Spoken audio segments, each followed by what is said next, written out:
Good evening. I'm David Ferriero, the Archivist of the United States, and it's a pleasure to welcome you this evening to the William G. McGowan Theater. Tonight we present the 6th Annual Forum on Women in Leadership. Our program tonight is Women in Military Leadership, featuring a distinguished panel of former military leaders who happen to be women. They will reflect on their own careers and discuss the changes which have occurred in their roles, opportunities, expectations, and obstacles for women in leadership positions in the armed services. A particularly timely topic given the Department of Defense's lifting of the ban on women in direct combat ground roles. For tonight's program, we want to especially thank Sue Gin McGowan and the William G. McGowan Charitable Fund, Inc., which has generally supported this series for 6 years, and a special welcome to Diana Spencer, Executive Director of the fund. We also want to thank our partners for this program, the Women's Forum of Washington, D.C., the Military Officers Association of America, and the Center for Women Veterans of the Department of Veteran Affairs. As you may know, here at the Archives, we have millions of military and related records. Many of them have their origins in wars we have fought and include records of individual units, accounts of famous battles, and of course, stories of heroism, including the records of some 350 women who posed as men to serve in the Civil War, and a letter from Annie Oakley to President William McKinley offering to raise a troop of 50 sharpshooter women who would supply their own rifles and ammunition to fight the Spanish-American War. And in St. Louis, we have the military personnel files of the men and women who served during the 20th century, including the service records of our panelists. These personnel files are important to our veterans so they can document their eligibility for veterans benefits. And each day we process over 1,000 requests for information from those veterans or their families. To find out more about our military records, go to archives.gov and click on Veterans Service Records. Earlier I mentioned the Foundation for the National Archives, our private partner in this terrific public-private partnership. I now have the honor to introduce the chair and president of the Foundation, of the National Foundation for the National Archives, Alelia Bundles. Alelia is the president of the Madam Walker, Alelia Walker Family Archives, and author of On Her Own Ground, The Life and Times of Madam C.J. Walker, the award-winning New York Times best-selling biography of her great-great-grandmother. She's currently at work, and I wish she would finish, on the first comprehensive biography of her great-grandmother, Alelia Walker, whose Harlem Renaissance parties helped define that era. After a 30-year career as an executive and Emmy-winning producer with NBC News and ABC News, Alelia now devotes her time to writing and serving on nonprofit boards, mostly this one. She is also an accomplished and engaging public speaker and has spoken at dozens of events and on all the major television and radio networks. Please welcome Alelia Bundles.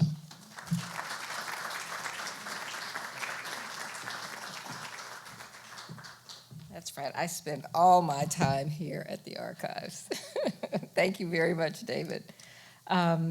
It's always a pleasure to be here and to be with David.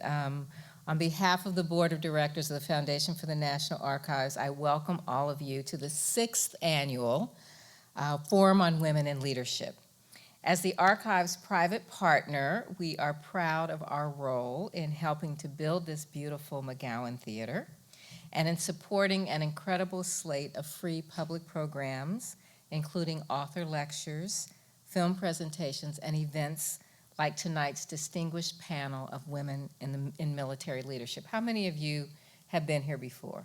How many of you? So you know all the incredible things that we've been doing all year. We could not have a more timely topic this evening. Women in the military is a topic that's been in the news on several different platforms for the last few days. There's always something interesting going on in this theater. This year alone, we've talked about Civil War, emancipation, the environment, Congress, and you know that you can go to the NARA.gov website and find videos of many of the programs that have been on this stage. We owe a debt of gratitude to the William G. McGowan Charitable Fund, a longtime champion for public programming at the National Archives. The fund, of course, made the gift that built this beautiful theater and the rare wood on its stage, and continues to offer generous annual support. In addition to its support of the archives and our foundation, the Chicago-based McGowan Charitable Fund promotes, nurtures, and funds many other signature programs throughout the United States in education, healthcare and medical research, and community programs, especially those supporting vulnerable populations, including the elderly, victims of abuse, those with disabilities, and those who suffer from hunger, homelessness, unemployment, or illness, populations that are often ignored. We are very pleased that our board member, Susan McGowan, continues to believe in us and have passion about us. And while she is not here this evening, Diana Spencer, who David told you is the executive director of the McGowan Charitable Fund, is here. And I'm going to bring Diana up, but I just want to tell you, Diana loves what we do, but she's really passionate about the fellows, the McGowan Fellows. There now are 30 McGowan Fellows from 10 of the nation's top business schools, and we know that in 10 years, when they're celebrating their 7 years, when they're celebrating their 10th anniversary, that they will have begun to solve some of the problems of the world. Diana Spencer.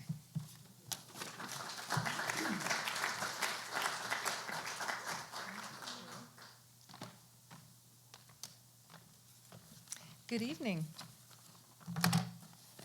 Well, I'd like to welcome everyone on behalf of the McGowan Fund Board of Directors to our event this evening. We're very happy to sponsor this event again tonight. And I was going to tell you a little bit more about the McGowan Fund, but Lelia, thank you so much, did a wonderful job of kind of the entree into that.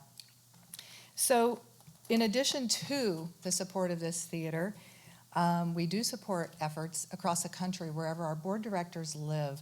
In the areas of education, we try to improve high school graduation rates.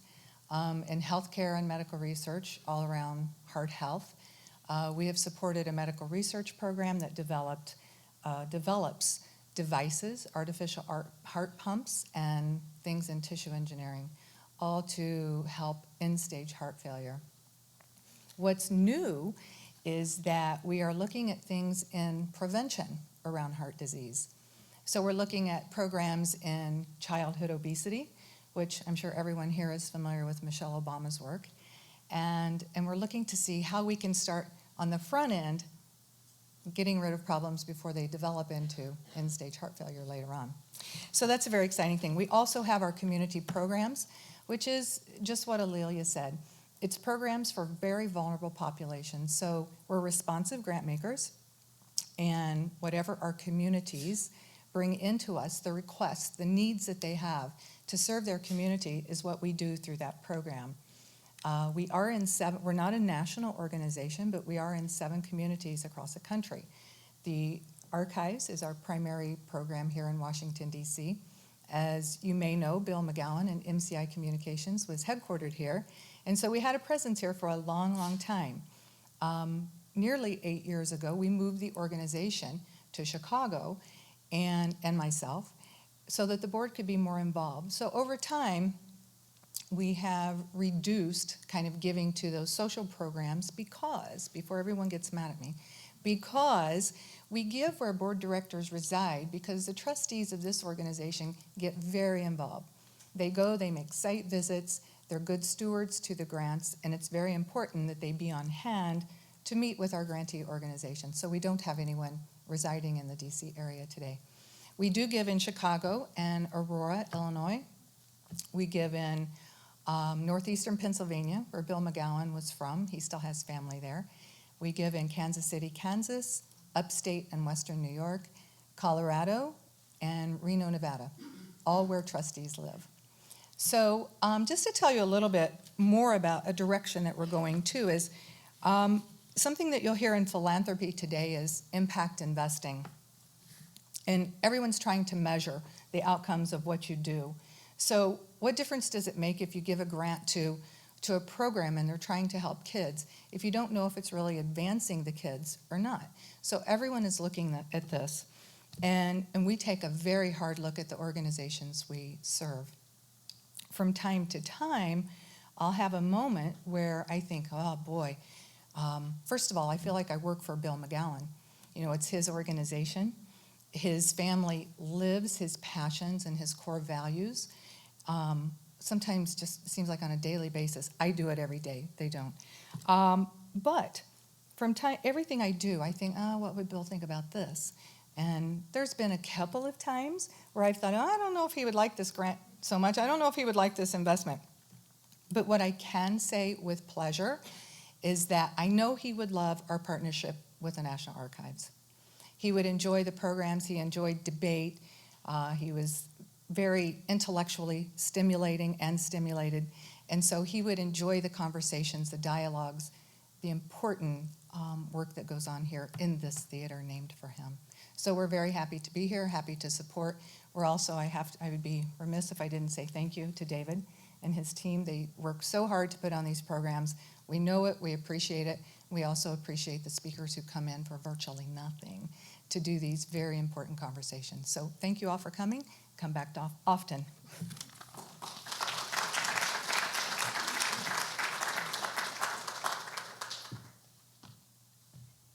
Thank you, Diana. And now it's my pleasure to introduce our distinguished panelists. Gail S. Pollock, Major General, U.S. Army. I don't think I've ever introduced a panel with this many wonderful titles with this much power. I love it. Clara Adams Ender, Brigadier General, U.S. Army. Gina S. Farrisee, Major General, U.S. Army. Sandra A. Gregory, Brigadier General, U.S. Air Force. Christine S. Hunter, Rear Admiral, U.S. Navy. And Carol Mutter, Lieutenant General, U.S. Marine Corps. Give them a round of applause, and I'm sure we're going to see them.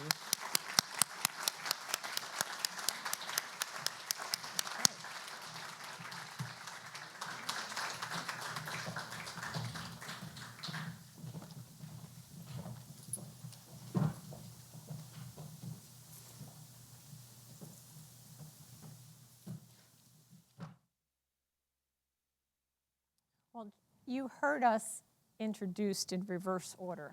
So let me introduce you again to the group that I'm delighted to be with this evening. General Mutter on the end, Admiral Hunter, General Gregory, General Farrisee, General Adams Ender, and the moderator. It's really a pleasure to be with all of you tonight and to have the opportunity to lead a discussion with other women leaders from the military in celebration of Women's History Month.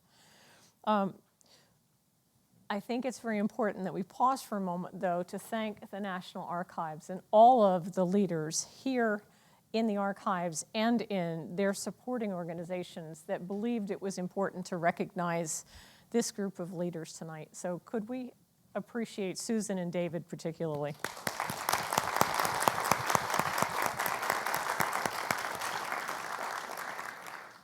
It's also very important that you recognize as members of the audience that we are all representing our own perspectives. We are obviously not in uniform, so we are not speaking for whatever service we participated in for however many years we did that. I have a number of questions that I will take the panel through, and then we'll open it for questions from the audience. And I hope that you will seriously challenge these women leaders with your questions. I think that you'll be delighted and amazed at the perspectives that they'll share with you this evening. And I'd like to start to help you to gain a perspective on women in the military. So I'll begin with General Adams Ender. General Clara, as many call you, I know that you are a student of history. Would you please get us started this evening? Sure, Gail. I can do that.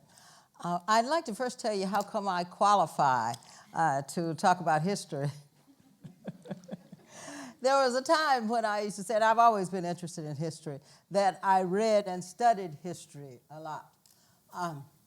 And then I got to the point where I said, geez, maybe I can write a little bit. And so I wrote a few things. But now, having been associated with the Army for 54 years, I am history.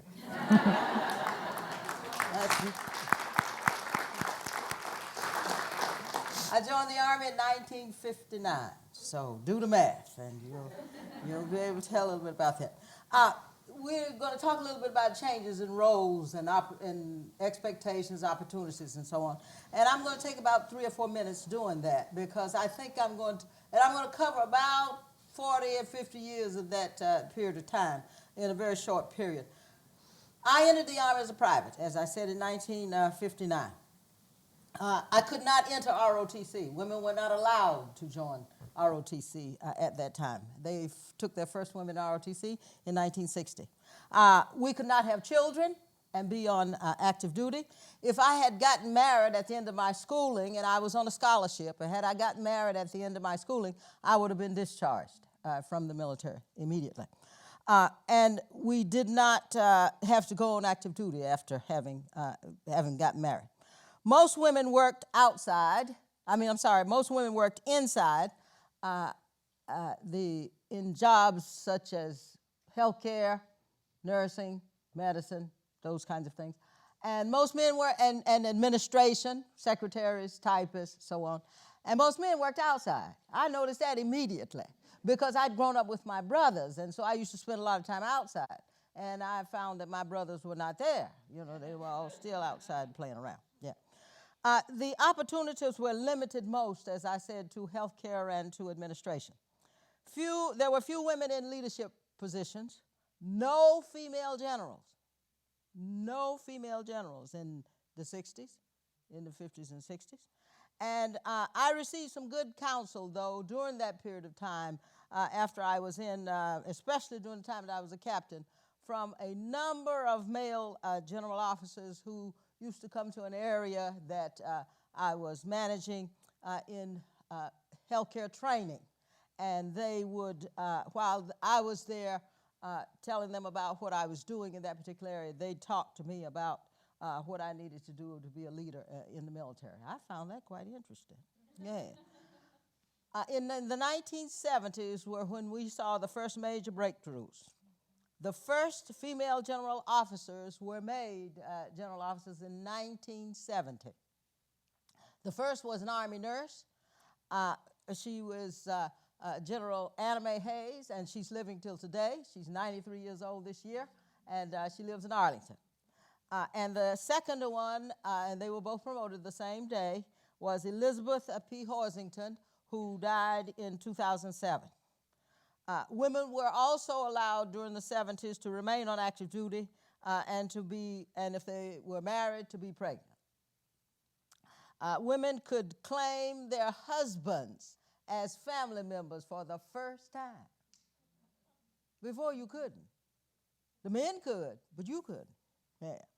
And I was talking earlier about the fact that many of the manuals and so forth that were written was clearly a man's army. No doubt about it.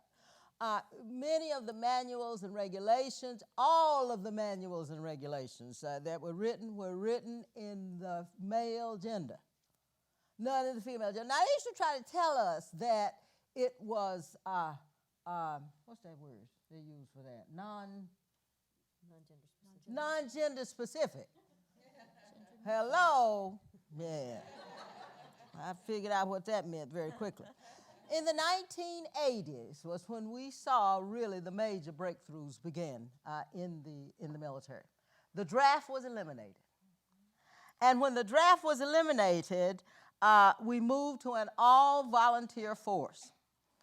I was in recruiting at that time, and so I know that area very well. Men would not volunteer, and they wouldn't volunteer because the military wasn't paying enough money for them to get shot at. And that's one of the main reasons why they wouldn't volunteer. So they said, go back and get more money, and we may join. So the Army decided, who I knew at that particular time, that they'd go out and they'd see what they could do to recruit women. And they recruited women because women have never had to be drafted to go into the military. They came in, they found that their brothers, cousins, and all of those folks had told them, and boyfriends and husbands had told them information that wasn't wrong because they were told they couldn't cut it in the military. They found out they could. They joined. They went back and told all their sisters, come over here, there's opportunity. And so they came.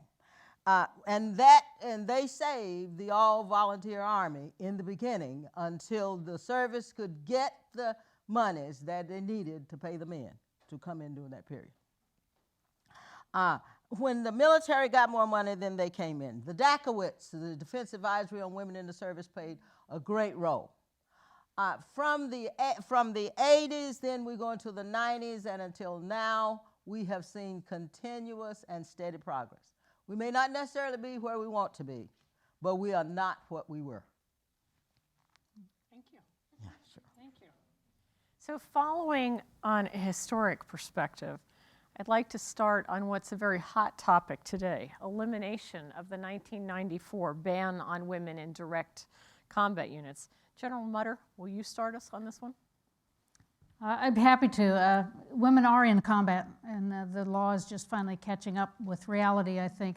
I think part of the difficulty with the discussion about women in combat is that we jump immediately to women in infantry, and that's not necessarily the case. All of the services are going through the process now to define what are the physical and mental standards required for each military occupational specialty, job specialty, to include infantry, tanks, artillery, and so on. And the women today are required in frontline units to do things that the men can't do, and especially in Arab countries where you have roadblocks where the women have to be searched by women, so on. Women are going into the villages and are talking to the women and families, the children. They know where the weapons caches are. Hello. So there's a lot of good things that women are doing today in a combat zone. The commanders are having to do a lot of weasel wording, if you will, to say that the women aren't really assigned to the combat unit because they're not allowed to be assigned to the combat unit.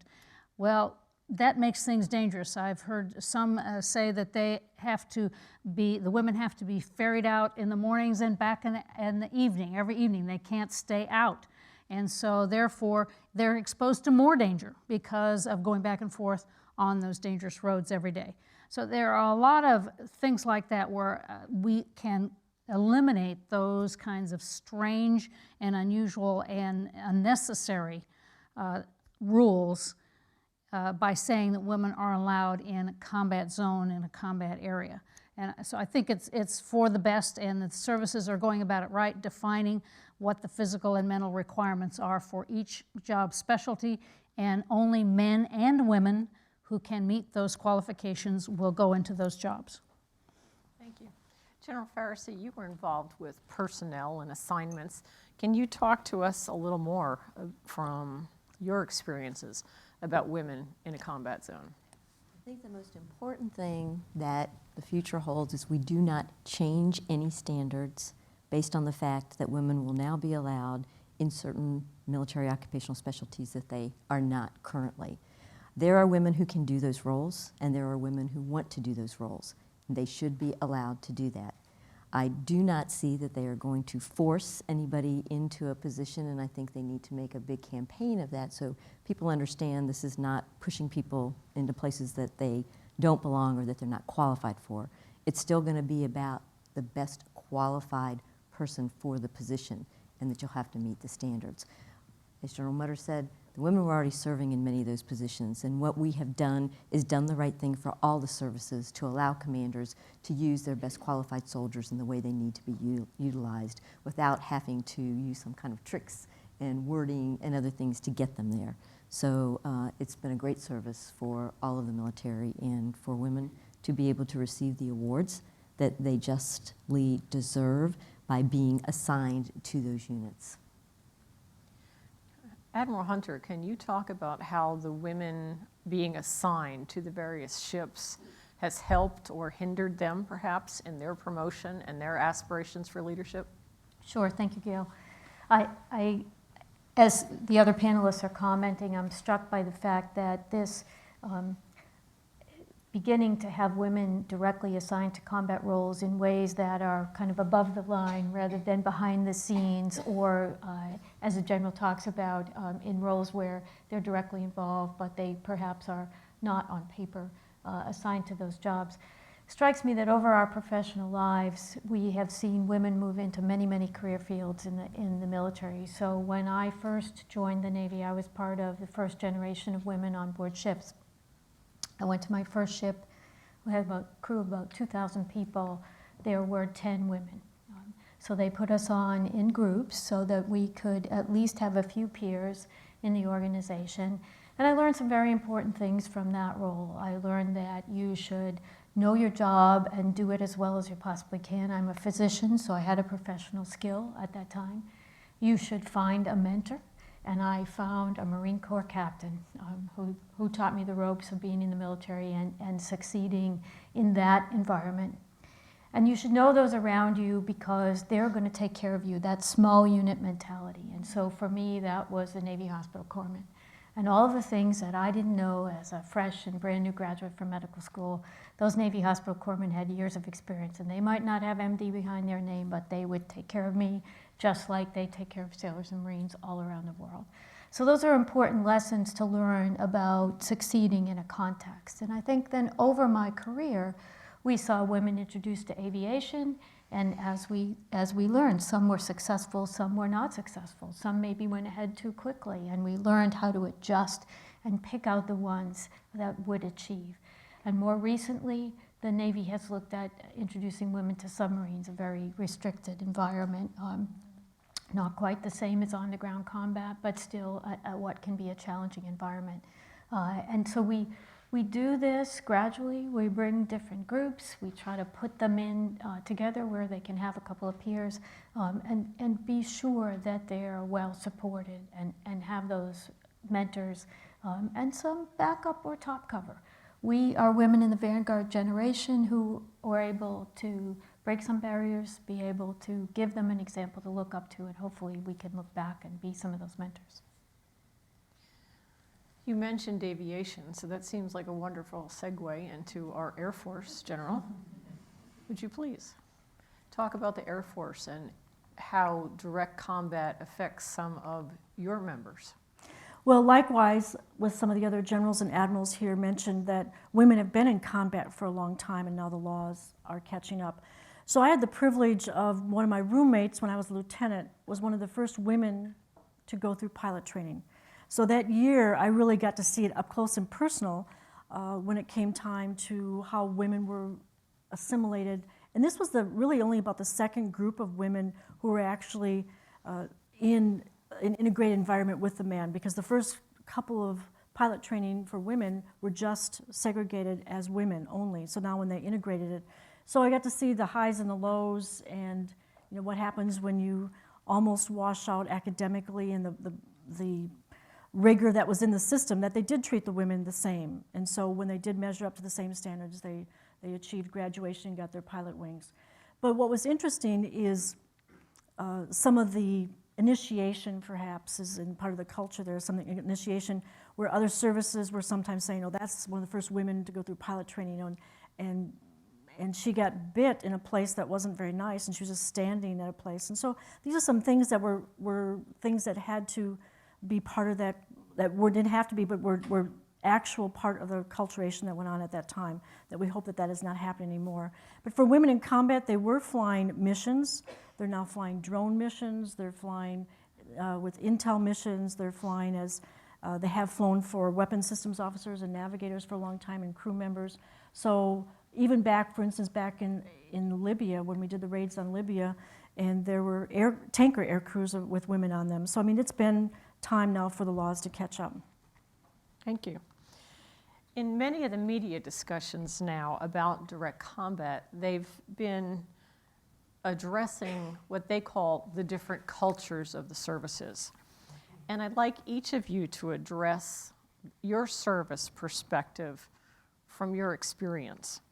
And then it will be interesting to see if the women from the different services experience the same kind of issues, or if each service had a different challenge for the women that were involved. So, General Pharisee, why don't you start us on that one? As far as culture, I think all the services probably for their combat arms officers, they've not experienced having women there with them. So they're very concerned with how does that affect their mission.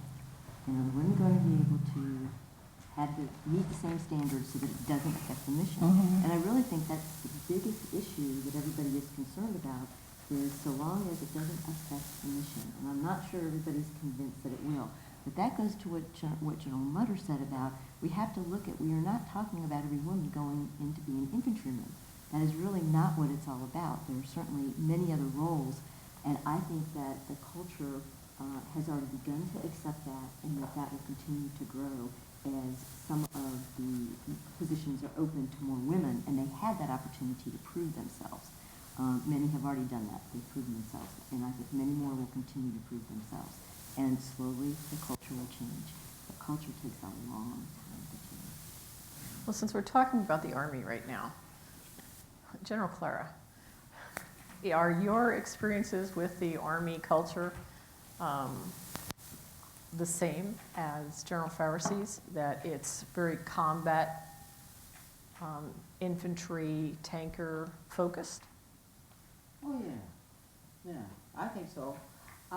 The issue, though, and I've gone through this with a number of people over time, and sometimes I kind of get some strange and different looks whenever I talk to them about why all positions should be open to women in the military and any area, and I don't deal with the whole business of whether or not they can pick up the front of a Mack truck or any of those things that seem to become an issue. We always start talking about the physical things.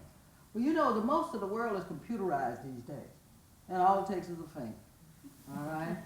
And I do remember some of the things that's happened to me whenever I was first exploring this whole area of dealing with women going into other kinds of positions and expanding opportunity. I was told that one of the reasons how come they should never go into armor is because they could not drive a tank, you know. And that's supposed to be one of the big things that officers do as far as the armor is concerned, is to be able to deal with the tanks. Well, it took me about 7 years to find out that tanks are hydraulically powered. All you need is a finger. Flip it around very quickly. And I went back to some of those same people who told me that, and they said, well, we thought you'd never find out. The basis of the issue, as far as I am concerned, and as we look at what goes on as far as the service is concerned, I hope they're grappling with these things these days, is that I do not believe in the workplace that anything should ever be held against people that they can't do anything about. I can do nothing about having been born a female, but I certainly can be the best female I can be, doing whatever job I'm assigned. And that's just what I have seen women do time and time again when they were not wanted in positions. And so I'm hopeful about what's going on as far as the Army is concerned these days. And I only talk about the Army because I'm much more closely related to it. I think many of the leaders have a different attitude than they did when I was coming up. They know what women have done whenever they've had them in war for the last 10 years. And for many of them, they are also willing to stand up and say, yeah, they do indeed need to have the opportunity. And one of the reasons how come it's important, I think, to be able to deal with it much these days is because of the disparity in what happens when you deal with veterans. You see, the thing that much of the disability is grounded in, as far as the Veterans Administration is concerned, is that of what did you do in the war?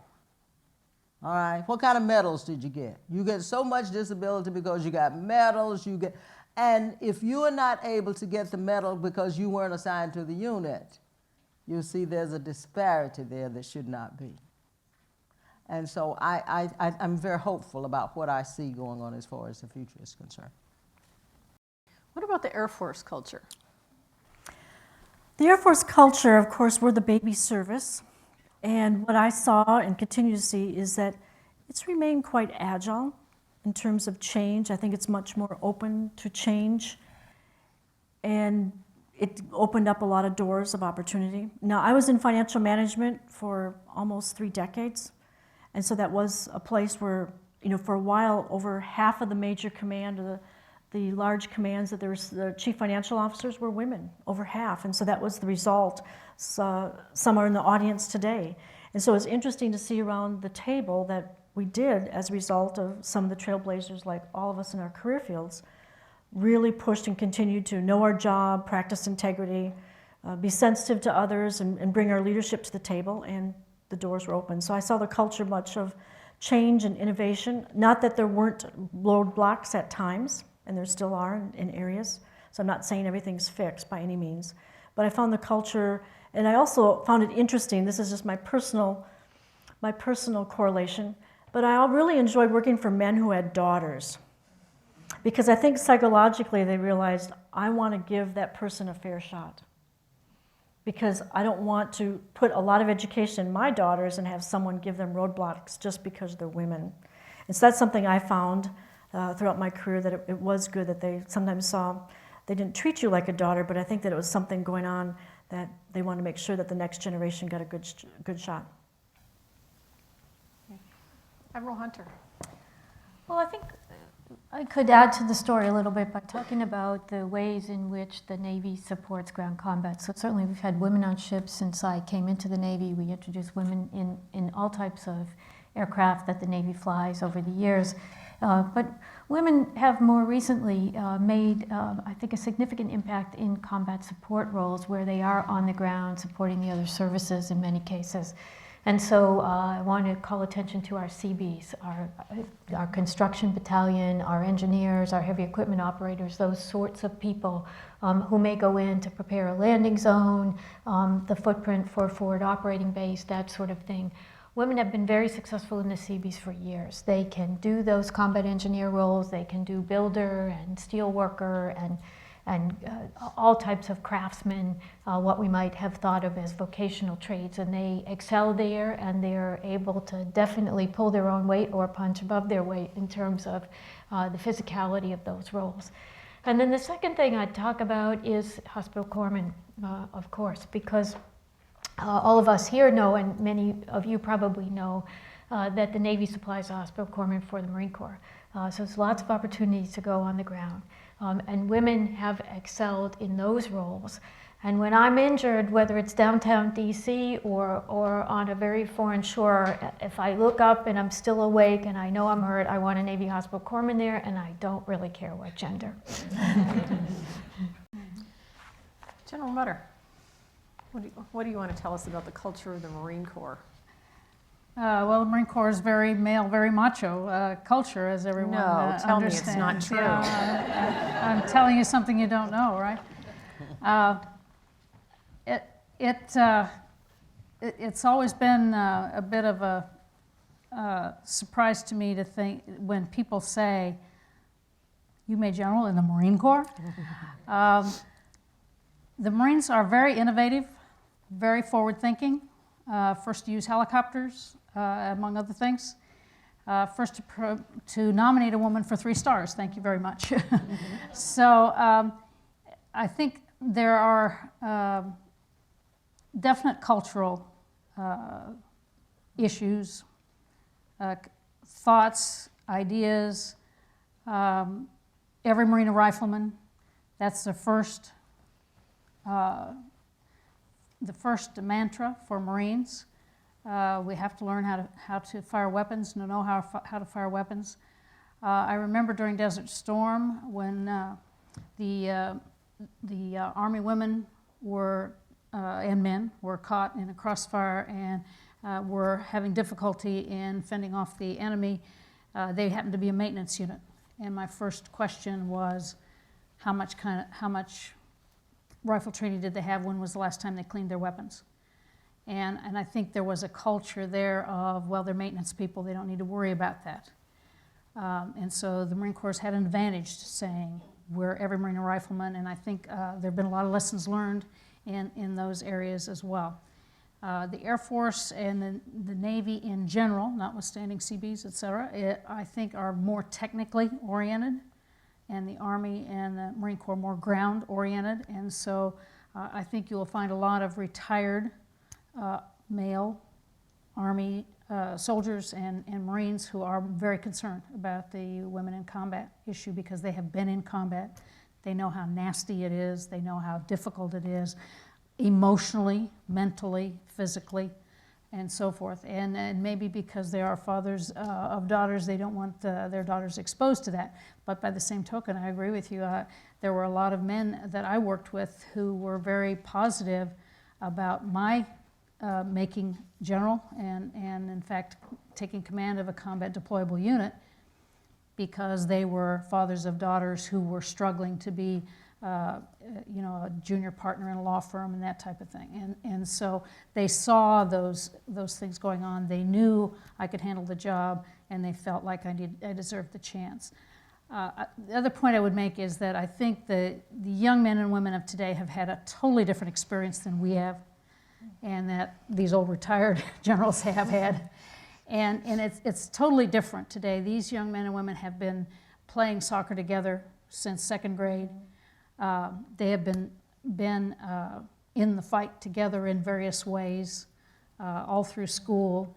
And so they don't have the same issues in working together as we might have had coming up because we were initially separated, and it evolved over time for us.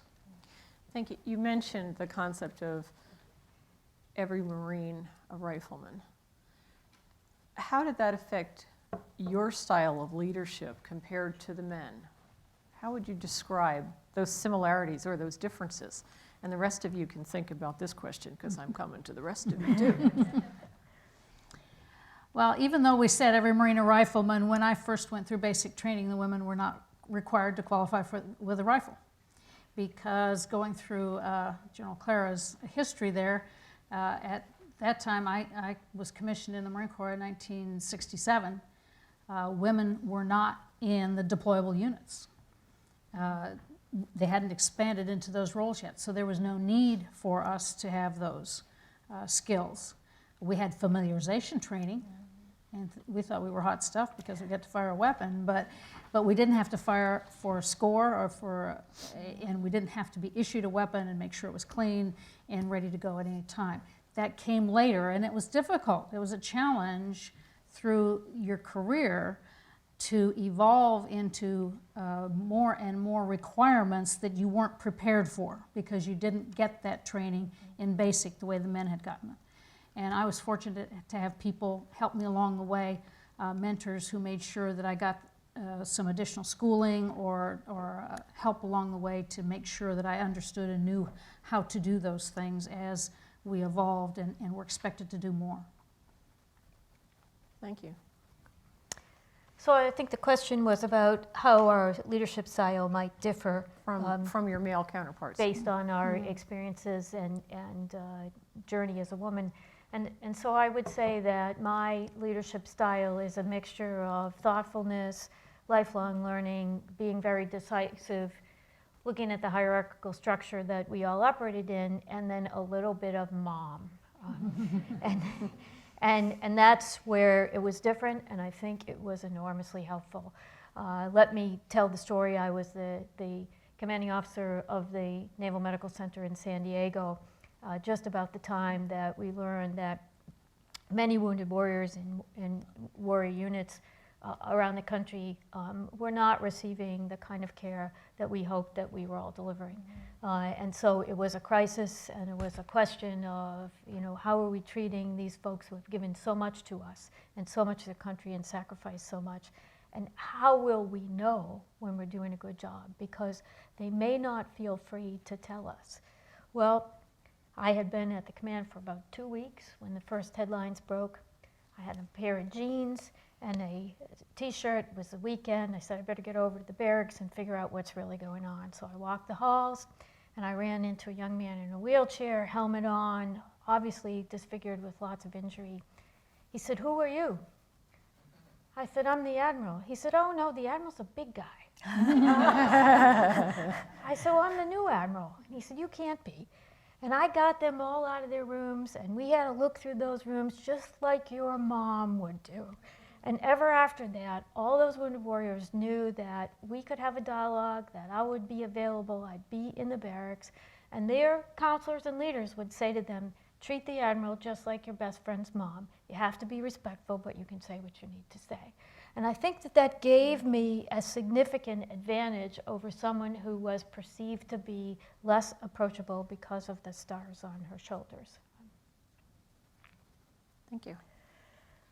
The leadership style, we must have been twins. I would say a lot of the same things, is that really walking around, getting to know your people, caring about them, making sure that you really put the M in mentor and mother at the same time.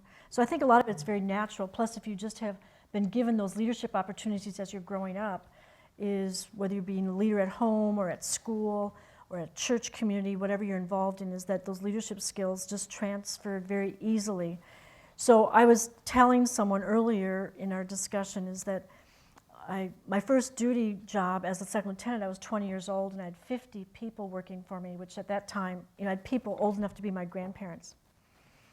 And I was not overwhelmed, but I would take all those problems home, and it was this and that, and to include deaths of spouses, and it was a lot of interesting things that were tough for someone who was 20, 21, 22 years old at that time.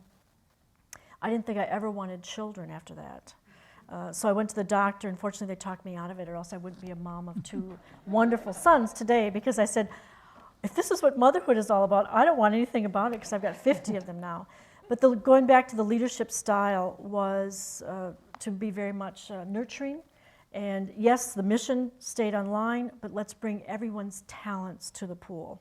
Everyone has a role in that, very inclusive. We're all going to make, whether it be whatever that mission is, but we turned that organization around in 18 months. They were ranked worst in the command all the way to the top. And it was those same mothering skills, the same natural leadership that we're going to make this happen. And they did it themselves. That's all you do, is give them the confidence, and they believed in them and point them in the right direction.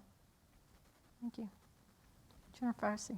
My first job, I had 300 in the company, and I was the XO. They did not talk me out of not having children. I feel like I've had thousands throughout my career.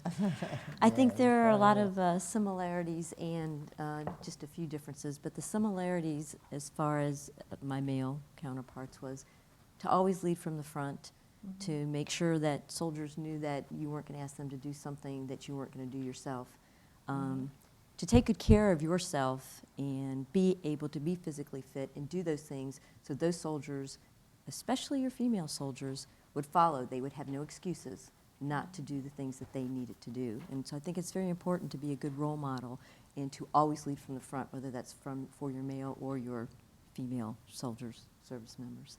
I do think that the key thing, though, was, and Admiral Hunter said it, was that you are approachable.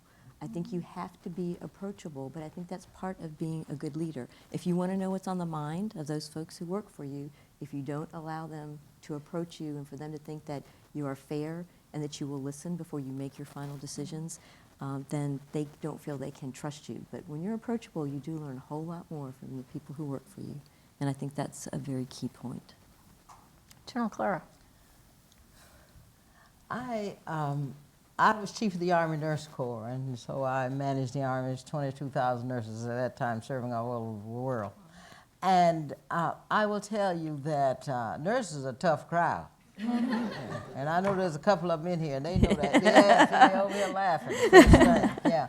But one of the things that you learn very quickly, I did, was to draw on some of your experiences from the past. And And I never appreciated this before I got into the military, but I'll tell you, it served me in good stead many a day.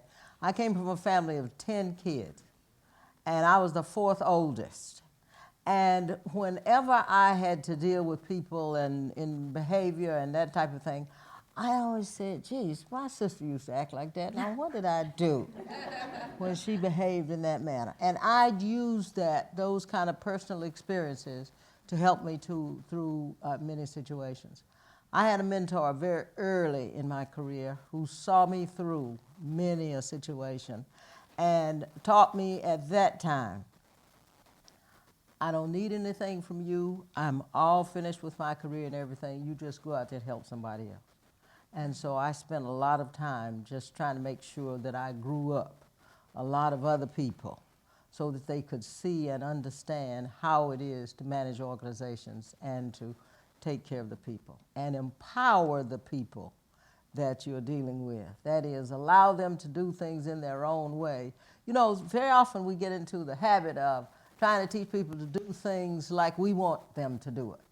They can't. They're not you. They never will be able to do that. So just give them the direction and the authority to act and allow them to do it in their own way. And they'll get it done in ways that will make you proud.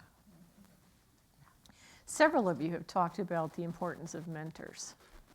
Can you tell us a little more about your mentors and how you now try and make yourselves available to those that are the up-and-comers that want mentors?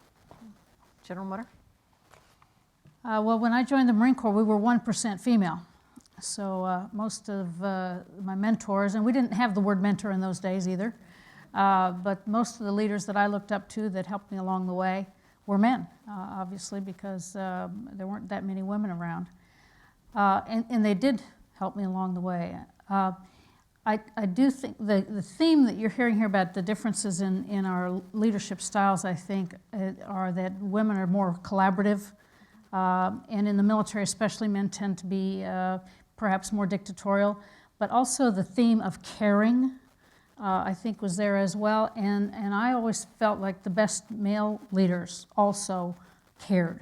They're people who cared. They may show it in different ways, but you knew that they weren't worried about their career. They were concerned about you and about getting the job done, and that was the most important thing. And so I learned from everybody that I worked for and that I worked with. And with some of them I learned what not to do. Mm-hmm. And with others I learned what to do. And I'm just kind of a sponge, so I just tried to learn from everybody. Now, as I got to be about a lieutenant colonel, I looked around the base and I said, whoa, I'm the senior female around on the whole base. And maybe I need to be thinking about what do I need to do for the younger women around. And so we would get together for lunches and share things. That's where the networking really, we had a built-in network when I was a young lieutenant. In fact, we had a female lieutenant colonel on the base, and there was a woman's table at the club for lunch every day. And so you could go up to the club for lunch and sit at that table and know there'd be women from all over the base that would come, and there weren't that many of us, obviously. There were 6 or 8 of us.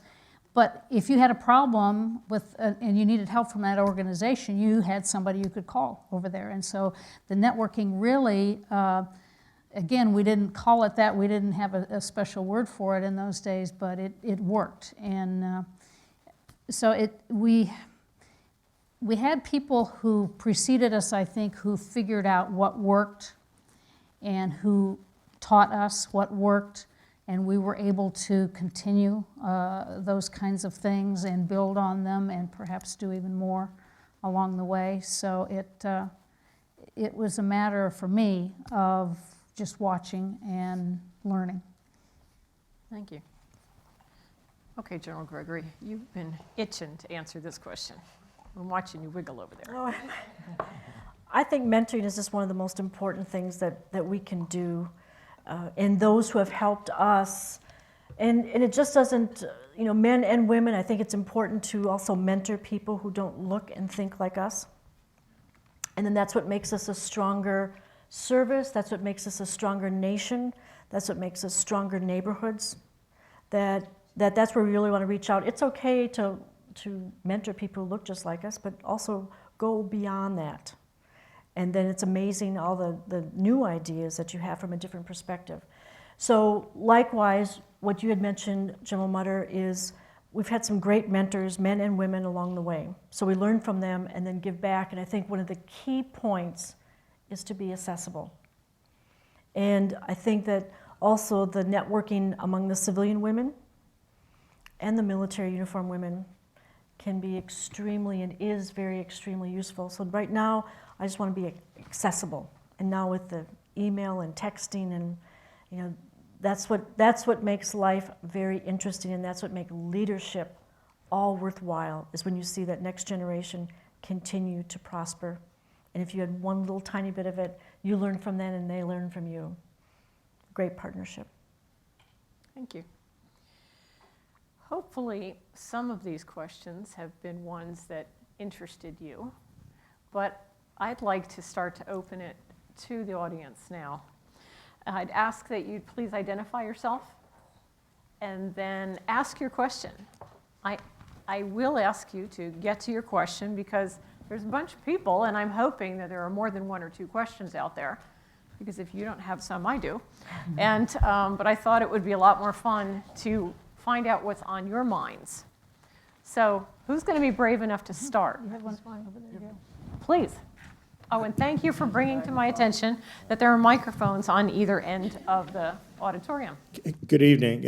My name is Jim Carr, and two-part question. I'm just curious, how many of you may have been Girl Scouts? Okay, all right, thank you. And, that's part one. And my second question is specifically to the three flag officers who were in the Nurse Corps or medical. And that is the combining of Walter Reed Army Hospital and Bethesda Naval Hospital on the surface looked very seamless. But we know there were a lot of difficulties. So I'm wondering if any of you would be willing to, now that you're retired, if you'd be willing to put yourself in the role of the administrator or the commanding admiral or general, and what things would you be doing differently, or would you have done differently in the combining of Walter Reed and Bethesda? Do I get to take a question? Yes. Sure, go ahead, Gail. Your turn. Okay, I'm brave enough to take that one. One of the ways that I would have described the transition from one campus to another is that it was an old and tired facility, and our patients and our staff deserved a whole lot better. So rather than talk about closing Walter Reed and making it into this big emotional thing, gee, we need a new campus. We need a new environment. And we have the luxury of partnering with a sister service to provide a premier location in the world for military men and women and their families. Would have avoided all of that emotion and negativeness. And then second, I'm out, and I have told the senior leaders this, so it's not like I'm talking out of school. If we would allow the mid-grade management and below to simply run that organization, it would run like peaches and cream. But we have senior leaders whose egos are a problem, and they have to be the biggest elephant in the room. And because they can't learn to work and play nicely together, they all skipped nursery school. It's been much more challenging than it needed to be. But at the patient care level, I think that those men and women of all the services that are there and their civilian support are doing a fabulous job. Chris, you were involved in a lot of that as well. Well, I would underscore your last point, Gail, that it's not and it never is about the patient care. Because patient care is a ballet, it's choreography, it's you're in the operating room and someone puts you to sleep and someone is conducting the surgery and other people are helping and they're all working together and they're all wearing scrubs anyway. And the language is the language of the operating room or of the physical therapy unit or of the oncology ward, those sorts of things. It's the language of physicians, nurses, patients, allied health professionals, all trying to deliver great patient-centered care. We do have some challenges with, like any two groups that have been competitive in the past, you know, for resources, for attention, for those sorts of things, and bringing them together about something they each held very dearly. You know, it's like two top of their game sports teams, two universities, two major businesses that are told to combine. You know, whose name goes on the merged entity? You know, and how does that make people feel in terms of something that they have given their lives to? So it's a challenging and complicated things to bring our top level iconography together. We could have merged and did in many cases services in many other regions of the country a little bit more easily than right here in the nation's capital. Thank you. General Clara, you're the other medic on the panel. I agree with what you both said, but there is another element that I think has been overlooked in all of this, and that is how come? How come the merger from the beginning? And I think if we would just settle in on that, probably it would have saved a lot of. The fact of the matter is, and I suppose being a student of history, I've always skipped pretty much what goes on here and looked at what might happen in the future.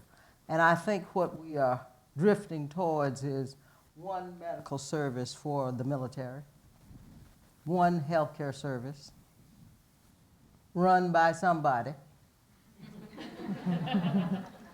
And that was one of the beginnings. And I think we're going to see more of this happen.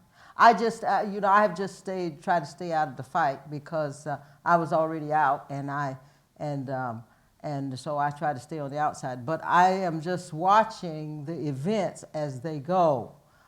We see monies getting shorter and tighter in terms of dealing with healthcare services. And we are going to see a lot more of those combinations come in the future. And I think that what we're looking at very often, especially if we get a little testy with each other, is that it happens whenever cultures clash. That's one of the, cultures, the clashing of cultures never goes as smoothly as the merger. You ever notice that? Other organizations have known that and have seen that. We've seen that happen in many, many cases. I was working with a place down in southern Virginia, and it was an American firm, and these people, understand, that worked out, had never been out of Southwest Virginia. And no, I'm not going to tell you that. But anyway, whenever the company was bought by, it was an American firm before, it was bought by a Danish firm, and they sent over a German to run it. Now think about you, the guy down there who's making parts in this particular area, and he says, well, I've never been out of Southwest Virginia. I was run by an American company before. Now I got a bunch of foreigners up here. I don't even understand what it is they're saying, let alone know where they come from. How am I going to be able to survive in here? Things have changed. And it's going to take a while to get that information down and for people to be able to deal with it. But I just deal with the basic reason how come we're doing it to start with. And that, you know, kind of eases it for me. And I just watch everybody, because over time it will all settle in, and we'll go on and we'll never even remember that there was a clash at all. But as they have said before, where the rubber meets the road, as they always said about physicians and nurses, if you want physicians and nurses to stop fighting, take them to the bed of the patient, and they will never fight there. We need to all get them back to the bedside. That'll take care of people. Thank you. Please, ma'am. Yes, thank you. My name is Mindy Reiser. I wanted to talk about the whole issue of diversity. Some of you joined the military when there were not that many people of color, and certainly that has changed. There are more people from different ethnic groups in the military now, and I'm wondering how that plays out. We've already heard some of the challenges of different cultures, and the military certainly has within it many different cultures. We hear a lot about gays in the military, but I wonder about lesbians and what's happened there, and are women out, and what does that mean? So I'd like you to talk about the challenges of being in a leadership position with people from very different educational backgrounds, very different family structures, and people who come from cultures where parental relations are different, peer relations are different. How did this play out, and how did you handle it?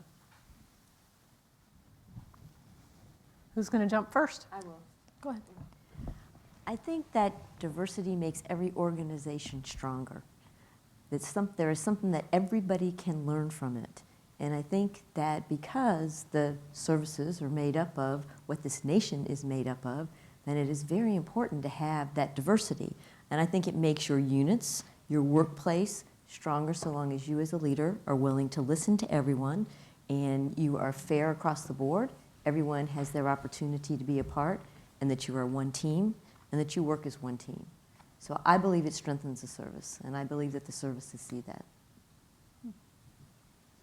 The example I've always used is a football team of 11 quarterbacks will never make it to the Super Bowl.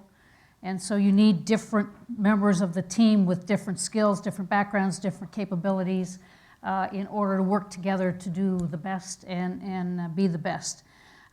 So that's one point I would make about diversity being a good thing in general.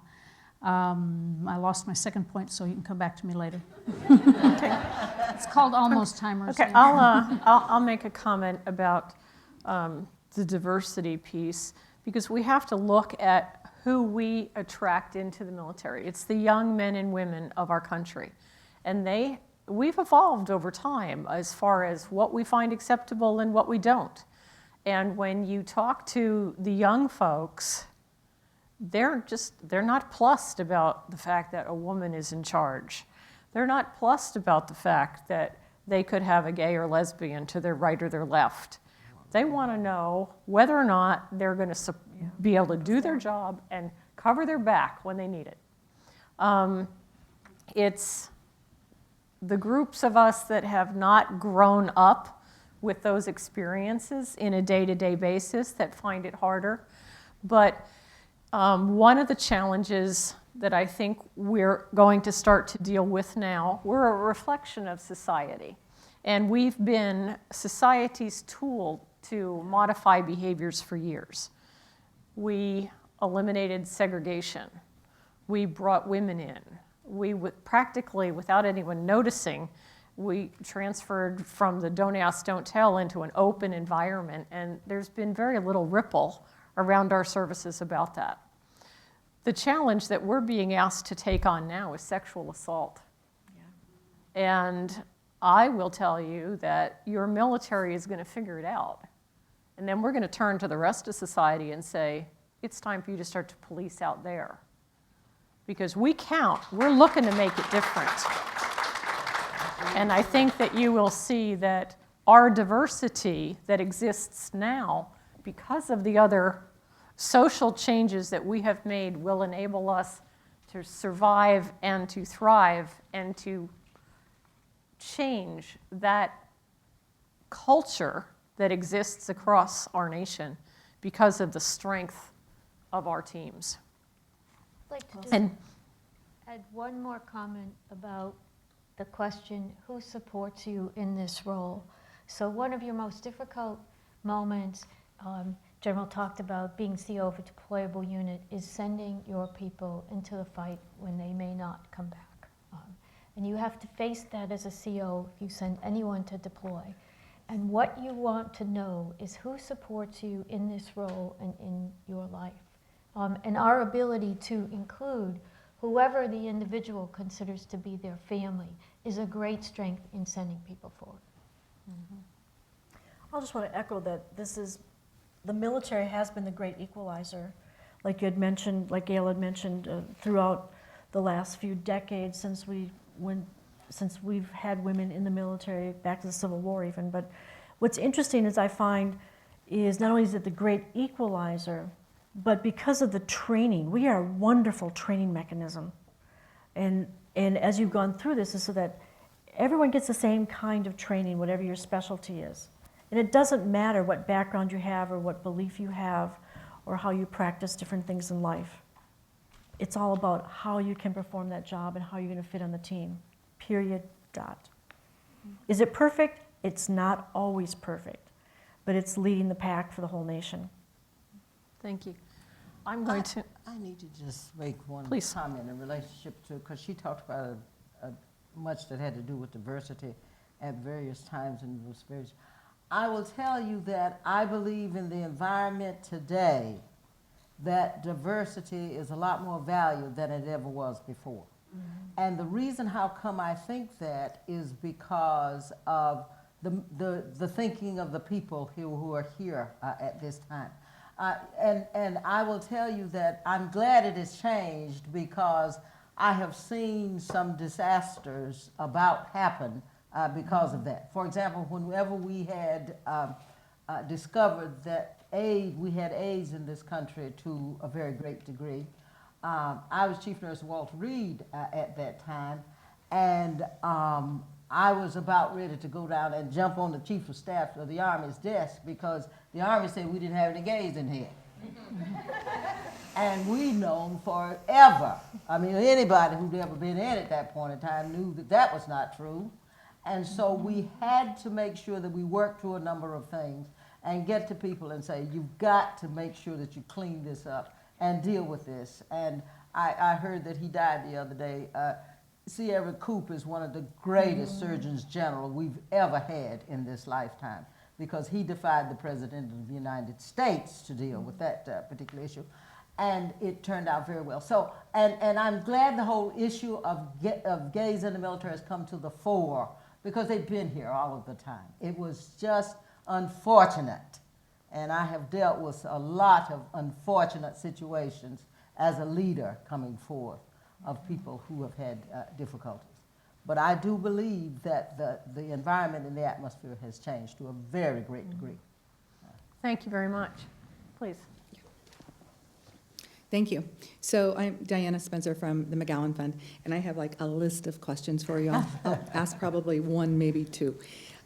So today there is a big push in education to get women, young women, girls, starting early into STEM, science, technology, engineering, and math. Is there a push to get young women into leadership? Are there programs for young women going into our armed forces, into the military? And if there's not, should there be? Who wants to go?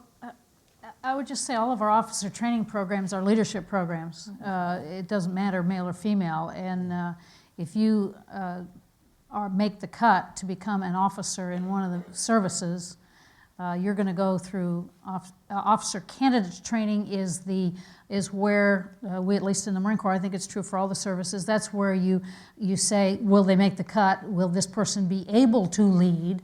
And then you go to basic training once you're commissioned and you say, okay, this is where we teach Leadership 101 to everybody, male and female. It's not necessarily automatic. Now, certainly, I do believe that there are a lot of, captains of sports teams in high school and college. They learn a lot of leadership skills in a lot of different ways along the way, and there are girls that have opportunities in that regard as well. We don't necessarily do a good job of recruiting those girls like we do the men who are captains of the football team. But we do bring them in and then give them the tools they need to become the leaders that we need them to be so that they do the best job for those young men and women that the mothers and fathers of America send to us. One of the things that I'll just piggyback on is that's how we use I'll call it like a faucet. We can turn it on and off. So if we need more engineers, people with more high-tech mathematical skills, then we'll offer more, for instance, ROTC scholarships for that. Or in officers training school, which is a 90-day program, then we'll take more people who have those particular skills because they come with already a college degree.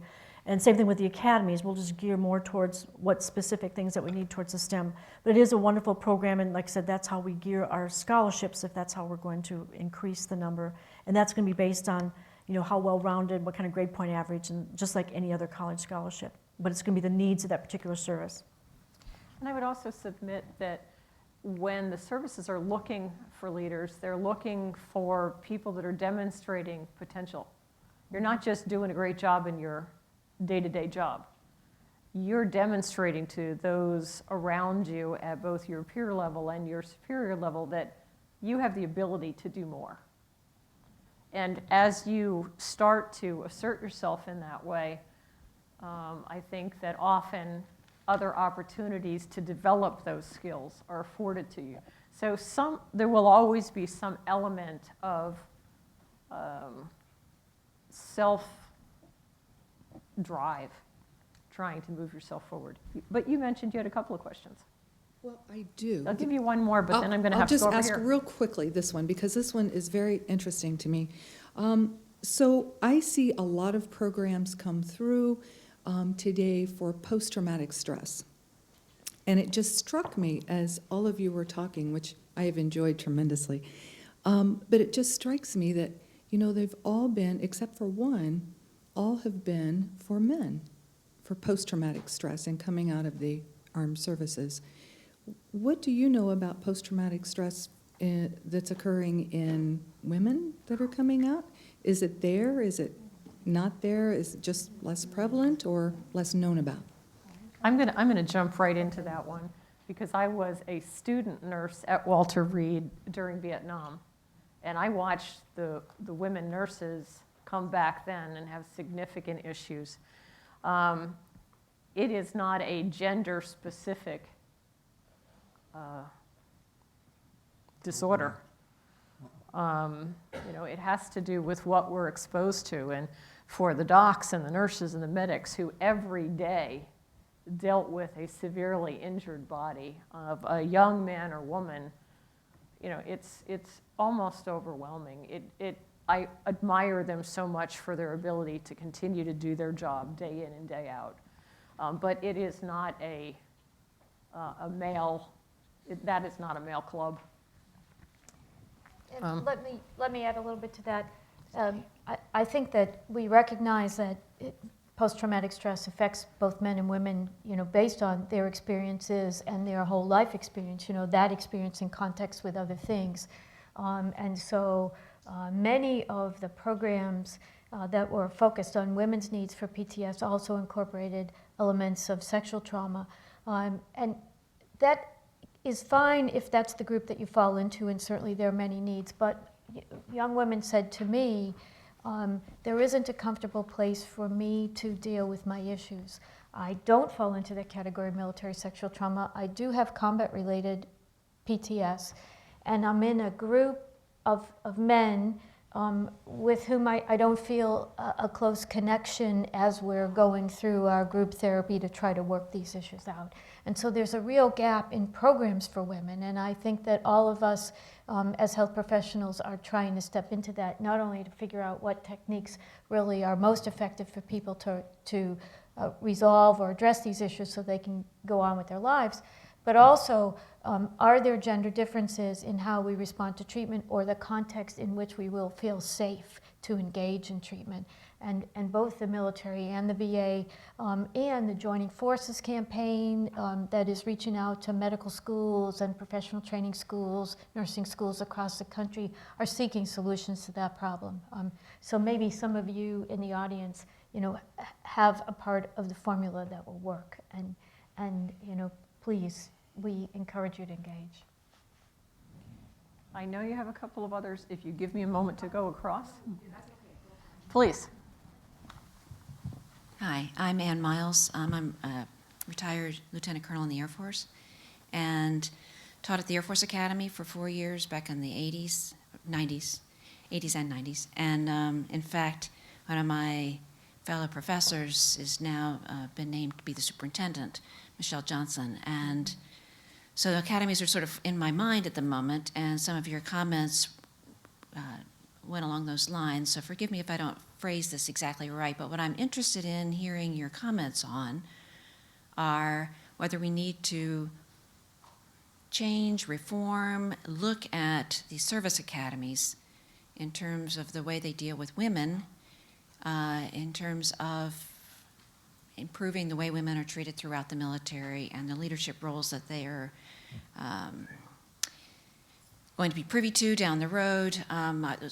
Specifically, I can mention that, for example, in a typical academy class of 22, for example, there would be 2 women. So the proportion of women to men in a typical academy classroom is pretty, is wildly disproportionate. And so there's lots of evidence to suggest that women do not participate in academy classes the way that they would in a normal college classroom, for example, because of that inequity. And there's lots of other inequities. I could go on and on and on. And not to disparage the academies, I'm just saying that that is a reality. And so anyway, I know that Michelle Johnson will probably be interested in some of those sort of standard operating procedures, but we really leave the academies pretty much off the table in most discussions about any kind of changes within the military, whether we're talking about jointness or whatever. And so I know it's a really hard question, but if you were, sort of Chief of Staff of the Army, Air Force, Navy, Marine Corps for a day, would you be interested in looking at the Service Academy issues? Does that bother you in any way? General Mutter. In 2003, I was the chair of DACWITS. I had retired at that point and chaired DACWITS, and that was when the Air Force Academy sexual assault scandal broke.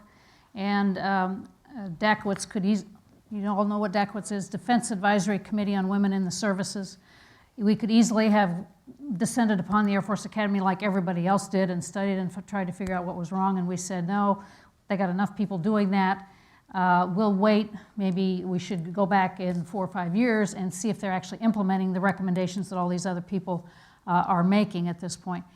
But I did, as the chair of DACWITS, go and visit the Air Force Academy, talk to the superintendent, and I ended up talking to the superintendents of all the academies at that time, including the Coast Guard Academy. And you're right, the academies are neither fish nor fowl. They're not active duty yet, so they're not in the military yet, and so in that time, and it may still be the case, they all come under the direct leadership of the Chief of Staff of the Service, who has a few other things to worry about. And so they get very little supervision, oversight, attention. The IGs, Inspector Generals of the services, didn't even go out and look at the academies at that time, and I don't know if that's changed or not, but it should have, and we certainly made some recommendations along those lines. But yeah, I believe that there are a lot of things that the academies need to be paid attention to. There are things that need to change. Things have changed, but there's more that can be done. And if nothing else, make sure the IG goes and sees them on a normal schedule like they do everybody else. One of the things that I think will positively affect change in the academies is women have now been in the services long enough that they're beginning to be in senior leadership positions across the academies, department chairs, for example, what in the Army we'd call the SOUP, the superintendent of the academy. So I think as people become more and more visible in those positions, we'll start to see more change, which I think collectively, I hope we've communicated that we've all seen a great deal of change and we consider it quite positive. So I think that there's good news on the horizon. It won't always be easy, but it usually ends up good. Gail, I want to mention something, and Dr. Miles, thanks for bringing that up. I think what we have to create in the whole era of not just the service academies, but whether it be ROTC or OTS or the basic training, we need to have the culture that we will listen and pay attention to what's really happening at the ground level. Just like in command, whether you're in command of a ship or of a hospital or of a huge garrison, we need to be listening and then use the avenues that are there or make new avenues so that people are really listened to if there's something going wrong. And like I said, now I think for the Air Force Academy, yes, with General Johnson going in from one of the early classes of women at the Air Force Academy, she has seen the whole spectrum now. And so I have great confidence, just like others have worked hard to improve them, we still have some avenues to work on. And so I think that that'll be a new change, and that's why, perhaps that's why she's going in there. Thank you. Please. Hi, my name is Jess Bice. I'm an Army officer. Went to West Point, actually. I have a question about ethics. So over the last year, I read the newspaper, and I'm actually disappointed because some of the leaders that I've looked up to over the last 13 years or so have been in the newspaper for ethical wrongdoings, if you will. I want to ask you, maybe if you could provide an anecdote or a story of a time where you were put in a position where you thought something was unethical, and how you handled that and how it came out. I know that Admiral Hunter had been thinking along those lines because of the questions that we had talked about that we could potentially use. Would you want to start that one for us? Sure. So I think, some of the news stories, of course, have been about personal transgressions and people who have, violated integrity boundaries. But I think in every leadership position, you get placed in a situation where you have to do the right thing, even though it may not enhance your career or be good for your immediacy. Let's say that, your immediate comfort. And so when that happens to you, first of all, I think you got to examine, how do you know what the right thing is? We're all swayed by our emotions. We're all creatures of our surroundings, and you feel like you're ethically conflicted, and you're facing a difficult decision as a leader, and you've got to make it right. That's where those mentors, where those touchstones, who are the people who are going to come to you and say, you're a little off? Where do you get that feedback? In the Navy, that's most often comes from our Command Master Chief, our senior enlisted leader. And when I see those failures, I go home, and my husband and I, the dialogue we have over the dinner table is, where was the CMC? Because when I've been a little bit off, that command senior enlisted leader has walked through the door, closed the door, and said, Captain, Admiral, whatever rank I was at, we got to talk, because my job is to keep you in a place where you can lead this entire unit to the best of your ability and to our best outcome. And so I would say that those sort of leadership challenges are sometimes, I think, a failure of touchstones. And maybe that's because you get too close to those people in your leadership triad, and they become your friends and they don't want to tell you. Or maybe it's because you never invested the time in the relationship, and so they don't feel welcome to make that kind of observation. But I have been redirected to true north by a savvy senior enlisted leader more than once. Please, General Clara. I'd like to talk about, she said, an example of a situation that I had when I got to be a general officer. I was one female that was there, and the Army had just implemented a policy that said that whenever there were promotion boards that met and there were females to be considered, there must be a female of equal rank or above on the board. Well, at that time, we had 4 general officers females in the entire United States Army. Okay. So I sat every 4th board. All right. And this particular day I was there, and it was a Brigadier General board, and I was in a situation, and in many of those situations, you have numbers of other officers that you have to deal with, and to be able to do the things that are necessary for individuals to be selected.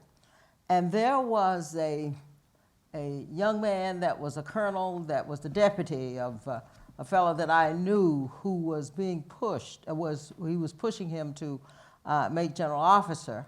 And I knew that that young man had been considered in many situations to be an harasser of women, that he treated women very badly in many, many situations. I'd seen him do that personally in terms of talking to them and things of that nature. And this fellow that was promoting him came to me and said, listen, I'd like for you to support my guy over here because and he's my deputy, and I'd like for him to go ahead and that type of thing. And I didn't say anything at the time, but I had an opportunity, because the day closed, and I had an opportunity to go home and think about it. And I will tell you, I had a very, very sleepless night that night. And I learned, someone told me one time, when you think through situations and you think about the worst thing that could ever happen to you, it never will. And when I went back that next morning, and I had practiced my speech and everything in front of the mirror, I went back and I told him, listen, I can't support you in this situation, and these are the reasons why. And he said, oh no, Clara, that's okay. He said, I know you know the situation.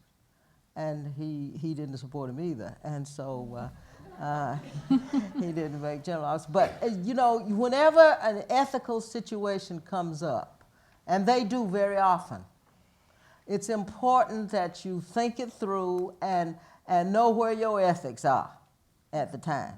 And make sure that if it's on something that is of importance, you don't want to be wavering on it at that time. Because if you waver that time, the chances are you'll forget center before too long. And so I think that when you have those ethics and you know what it is that you ought to be about doing, that you ought to keep on being about doing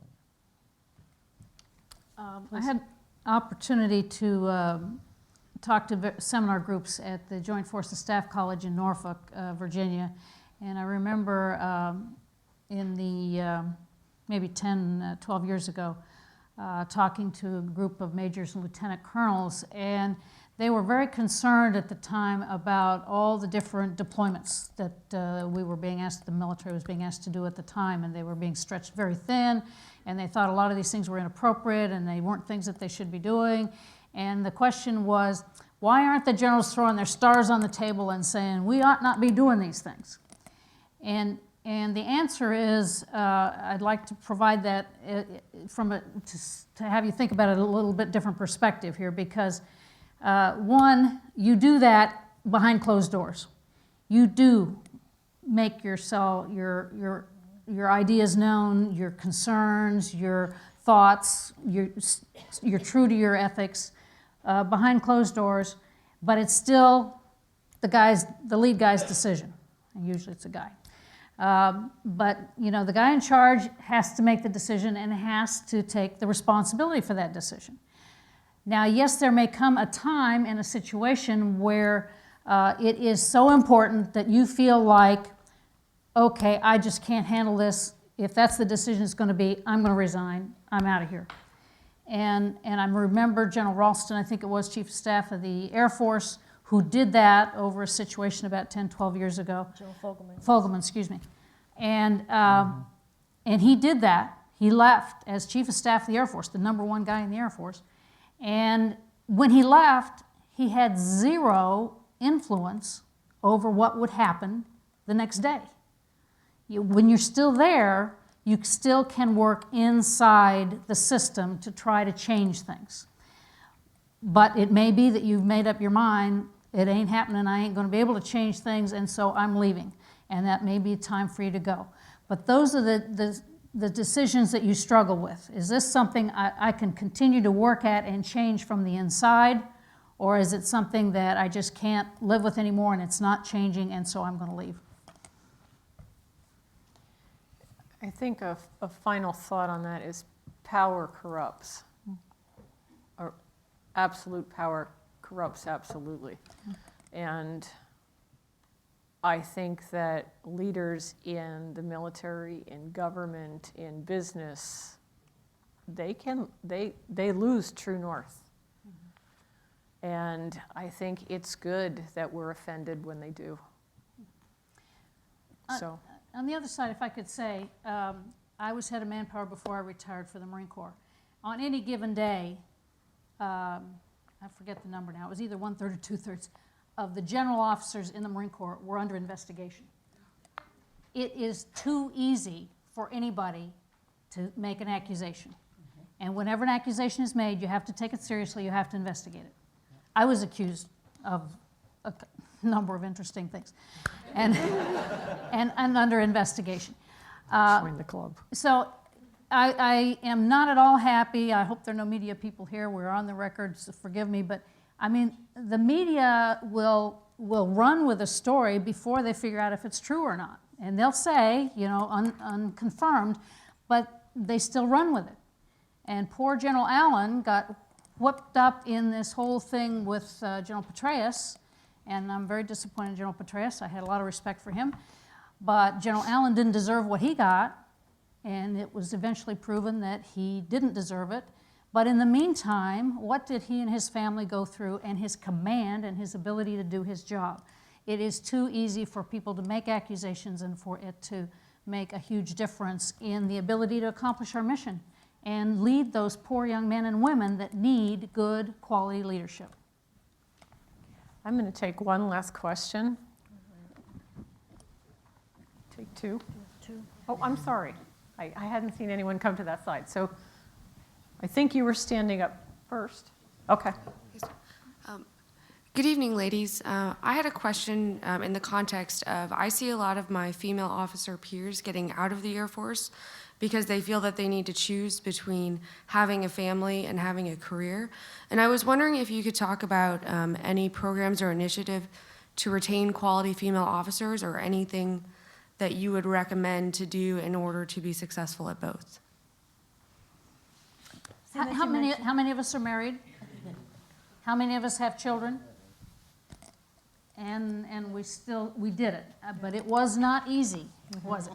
No, but there are a couple of things, and I've mentored people who have wanted to make some of those same choices. First of all, I've got a great partner, and he's in the audience, who is also a veteran of the Air Force, and we did this together. I would not be here today as a retired one-star if it hadn't been for my husband, retired Colonel Tom Bradley. And when I first told him I didn't want children, when we got engaged and then the marriage was going great, and he said, well, I perhaps brought it up, is that okay, I'll have one. And then we decided that we would have a nanny, that we were going to put a lot of money into a nanny who fortunately stayed with us for 21 years. She died 4 years ago at the age of 84. My husband wanted some beautiful young nanny, and I was the hiring authority, and so we hired Frances, who was 64 and had 8 children of her own. Her first one was born when she was about 15. She had a PhD in motherhood. And I've had a lot of people here, some in the audience, who, you know, sometimes their husbands decided to step out of the career path that they were in, and they've done that very successfully. Others who have continued on a civilian career path or maybe went in the Guard and Reserves. There are many different ways. The biggest thing when I mentor people is say, I respect your choices and I ask that you respect mine. We ended up having 2 children because Nanny wanted us to have a second one. Who's a wonderful 22-year-old now, and the other one's 25. But so as a partnership, when we got promoted, she got pay raises. We always paid taxes on her, and everything was above board when it came to the IRS. But she said, "How much? I don't know how much money you make." And this when we were majors. She said, "But you work a lot." And so she was the partner. So that's what, like I said, worked for us. I know other people have had au pairs who have had great success. I know some of you in the audience have had great. So I think the key thing is as we mentor people, there isn't a one-size-fits-all. So it took my husband a lot of understanding. We put a lot of money into Nan. People always said, we want to be your nanny. You know, you come with a car and insurance and taxes paid for, and they want to come and work. But we treated her with great respect. The same leadership principles that we used as leaders at the workplace worked with Nan. And so it was a beautiful partnership. She was my best friend. I miss her a lot. Tom, you're now my best friend. So I don't know if that answered it, but I've tried to put a little bit of humor into it. It's a very serious, tough question. And so if you're going to have, like I said, whether you have an au pair or a nanny, you can't do it. I mean, it's hard. I mean, I know single moms who have done it. It's 8 times as hard. My hat goes to you. But it is a tough choice. So, like I said, we put money at our #1 priority, which was our children and our mission to get our job done. And so I sort of rest with that. That worked for us. I wish I could make carbon copies of her. She was phenomenal. And she would tell me if I were, you know, you're about 2 pounds away from being plump, and my uniform didn't look right. So she nannied all of us. So, like I said, and I think, too, is to mentor each other in our own personal board of directors, is that we have to be sounding boards for each other. And so I remember a woman who later retired as a 2-star. She really gave me some great advice. One of our classmates in Air Command and Staff when I was pregnant with our first son, and it was hard being the token pregnant woman in a class of 435 men and about 30 women, was that we shared questions of what to ask a nanny. And we laughed about them later. You know, Frances, who was 63, you know, I asked her the normal questions. Do you use drugs? What do you think about your philosophy of raising children? You know, here she had 8, I had 0. But like I said, somewhere in the archives I've kept that because it was, again, the partnering of other women to help me get to the point. And I'm eternally grateful to that other major who shared those questions and her experiences. And she, too, was able to keep nannies and au pairs for a long, long time. So it's those same leadership things. So it's, hope, a long answer to, we'll be happy to talk more later if you'd like, but it can be done. But I couldn't have done it without my partner of almost 30 years, Tom Bradley. I want to just make one comment because I ran a female profession in the military, primarily. The nurse corps at the time that I was in was 75% female, and that was 1987. And I can tell you that the rest of the services were not at all interested in the fact that I had mostly females because they had to make sure that all these guys got the jobs that they were supposed to get. And I was interested in the fact that the nurses got to the places that they needed to be so that they could take care of those guys who needed the jobs that they needed, whatever. So when we talk to married couples, and I used to say that the nurse corps married everybody. And they told, one of the infantry officers told me when they stopped saying that, he said, say they have discerning taste. I said, all right. You know. But they married Air Force, Marines, everybody, you see. And so as a result of that, we had to look at trying to get those everybody with a career together so that they could be in the position they needed to be in order to be able to move ahead, because everybody's trying to move ahead. And I will just say one of the first things that you need to do if you're going to deal with this is get together with your partner and decide whose career is going to be advanced and when. Mm-hmm. Because yours is just as important as the partner is. You know, I can't say that I can't send this nurse over here because she's got to go with her husband to this job that he's going to over here in this area. And I don't have a position for her in that particular place. You see the dilemma that is created there? The mission of the Army or the mission of the military does not change because you get married. You know, it really doesn't. And as a result of that, you have to work those kinds of things out. And if they don't work, then you might have to consider making other choices, because you do have other choices. You may not like them, but you do have them. Yeah, and that's the way I think it's important for us to look at it. The most important thing I just have to echo is your partner. Absolutely. I had a wonderful, still a wonderful life partner who supported me unfailingly in my career, and again, would not be where I ended up if it were not for him. So that's #1 most important thing. But I'd also like to talk about this from a slightly different perspective, because I think your question was getting at programs that the military might put in place too to help. Because the last Marine Corps Command Screen Board for colonels came out and there were not any women on the list. I emailed the commandant and said, how come? And he said, I'm finding out.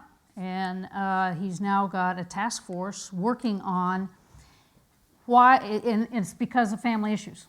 10 of the 11 women who were eligible for command took their names out of the running and said, I do not want to be considered for command, which obviously is key for your next step in your career. And it was for family reasons. So the question is, are we not supporting these women enough in their family choices in order for them to feel like they can make the choice to stay? They've got a task force looking at it. I know Dackwitz is looking at it again. When I was with Dackwitz for 3 years in 2003 to 6, 7, we looked at work-life balance issues. There are a lot of reports and a lot of recommendations out there. One of the recommendations had to do with having a sabbatical program where the women can leave for a few years. Men could leave too and take care of an aging parent. I mean, there are or go to an advanced degree program if the military wouldn't send you. There are a lot of good reasons to have a sabbatical program. Coast Guard has done this. They have learned the lessons about how to do it well and what works and what doesn't work.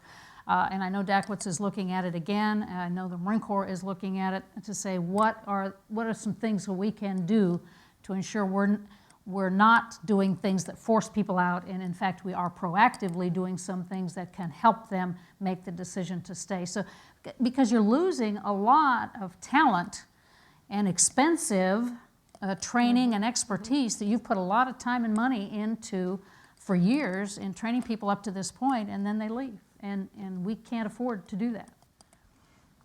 I'll just have one quick short one, because I don't know if I fully answered it either, and you just brought that up, General Mutter.